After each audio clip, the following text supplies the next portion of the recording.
ગોખલે ત્રણ અગરબત્તી ખોડીને આંખમાં ત્રણ આંગળા પડ્યા પણ બે હાથને આમ લંબાવીને એટલું કીધું માં એ માં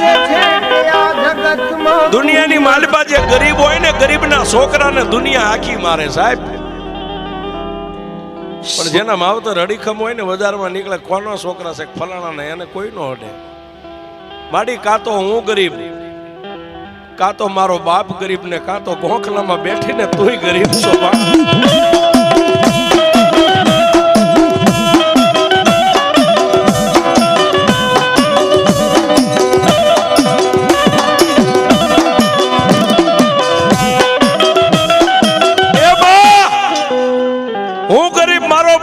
ગોખલામાં બેઠીને તું મારી મેલડી તુંય ગરીબ હોય સાહેબ તુંય ગરીબ એટલું કીધું ને ત્યાં તો ગોખલાની માલપાથી દીવાની